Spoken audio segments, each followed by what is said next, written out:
Hariom ALP class में आपका स्वागत है। पूर्व में अपन ने वैद्युत कार्य में प्रयोग होने वाले मापन यंत्रों के चिन्हों के बारे में पढ़ा था, लेकिन अब तार प्रकार के जो सिंबल होते हैं वो सिंबल आपको बताए जा रहे हैं। जैसे तार की स्थापना करते समय सतह के ऊपर होता है, सतह के ऊपर मतलब किसी जमीन के ऊपर या सतह के ऊपर, उसका सिंबल कैसा है आपका इस प्रकार, लाइन खींच के एम लिखा जाता है। अंदर लिखा जाता है तो इसके अंदर वापिस लाइन के ऊपर आता है। कंडूट होती है, कंडूट के नीचे आप उसी प्रकार एम लिखना है और 0 एम लिखना है। गुप्त कंडूट सतह मतलब कंडूट जो वायरिंग होती है जो दीवार के ऊपर लगी जाती है उसका सिंबल ये है। गुप्त वायरिंग में वापिस लाइन के ऊपर के 0 लिख के वापिस एम लिखना होता है, वापिस W लिखना होता है। फिर आता है ऊपर, वायरिंग को ऊपर की तरफ ले जाने का है तो इस प्रकार का सिंबल होता है। और आर पार जो सिंबल होता है वो आर पार, वायरिंग का आर पार, तो आर पार इस प्रकार। तो ये आपके तार का स्थापन होता है। और अंडरग्राउंड जो केबल होती है, भूमि सतह पर जो अंडरग्राउंड होती है उसका सिंबल इस प्रकार का है। ये तो है तार स्थापन की। अब आती है आपकी कुंजी। कुंजी बोलते हैं स्विच को, कुंजी बोलते हैं स्विच को, हिंदी में बोलते हैं की, इंग्लिश में की, हिंदी में कुंजी है। तो आपको सबसे सर्वप्रथम वन वे का सिंबल है आपका इस प्रकार का, और आप इस प्रकार भी आप इसको चिन्ह बना सकते हैं। दूसरा है टू वे, ये इसका प्रयोग एक परिपथ को 2 स्थानों से नियंत्रण किया जाता है। तीसरा है आपका इंटरमीडिएट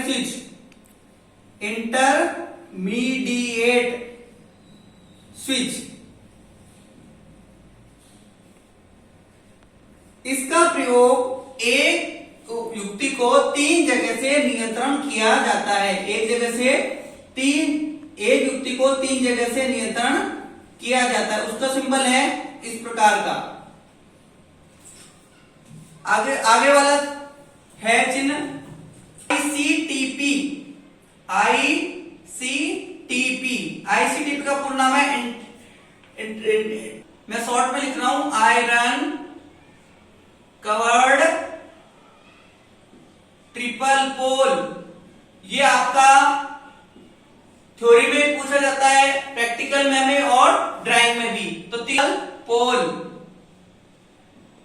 तो इसका सिंबल है, आप इसका प्रयोग आप कोई सा भी आरेख बनाओगे, विद्युत का कोई भी आरेख बनाओगे तो ये सिंबल आपका विशेष रूप से कार्य होगा। इसका प्रयोग विशेष 3 फेज सप्लाई में किया जाता है। किस फेज में? 3 फेज। अब है आईसीटीपी,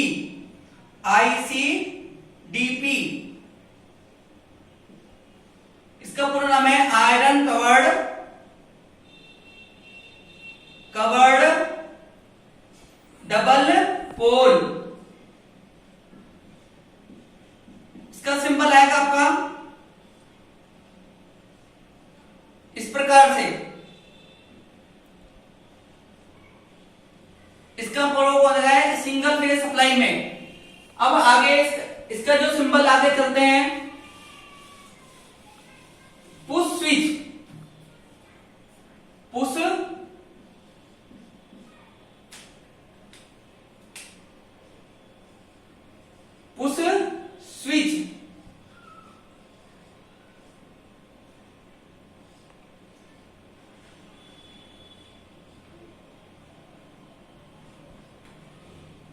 अब इसका प्रयोग खींच के जो बटन जो होता है, लंबी जो स्विच होती है उसको खींच के चालू करने में किया जाता है। उसके बाद में इसका प्रयोग बेल और बजर में भी किया जाता है। तो ये स्विच हो गया। अब आते हैं आपके लैंप, अब आता है आपके अब आपके लैंप।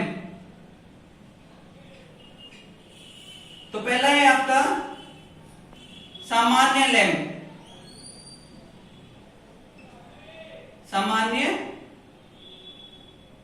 लैंप, सामान्य लैंप को आप इस प्रकार भी बना सकते हैं और इस प्रकार भी बना सकते हैं। उसके बाद आता है ट्यूब। ट्यूबलाइट होती है आपके, फ्लोरोसेंट ट्यूब बोला जाता है। उसका चिन्ह है आपका इस प्रकार का। उसके बाद आपका है प्रोजेक्टर।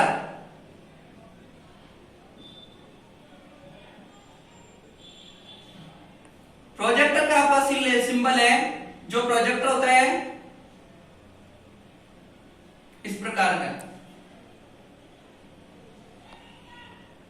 चौथा आता है जो प्रोजेक्टर जल रोधित होता है। जल रोधित होता है, पानी के अंदर स्विमिंग पूल होता है, उसमें जो लैंप होते हैं उस प्रकार ये सिंबल होता है। अब आता है स्पॉटलाइट। स्पॉटलाइट होता है जब कोई भी मंच पे कोई भी एक मार्ग को प्रदर्शित करता है, एक चिन्ह को प्रदर्शित करते हैं, तो वो इस प्रकार होता है।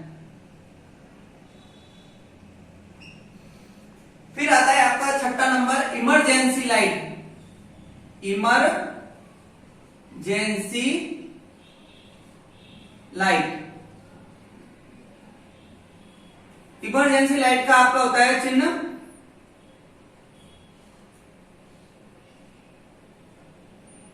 इस प्रकार से, एक डमरू की आकृति में होता है। फिर आता है दीवार के साथ लैंप। वो होता है आपका इस प्रकार से।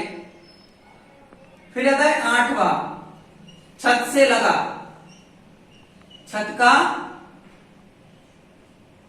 छत पे लगा लैंप। फिर आता है नौवा चैन।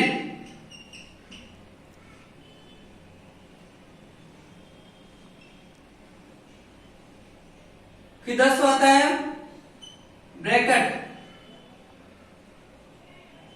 वो भी इसी प्रकार का ब्रैकेट लैंप। तो ये जो आपका जो लैंप होते हैं वो लैंप के चिन्ह हैं।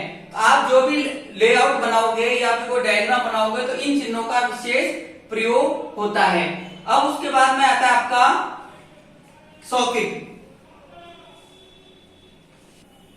यदि आपको ये क्लास अच्छी लगे तो आपके दोस्तों को आपको क्लास शेयर करिए और आगे से आगे लोगों को बताइए।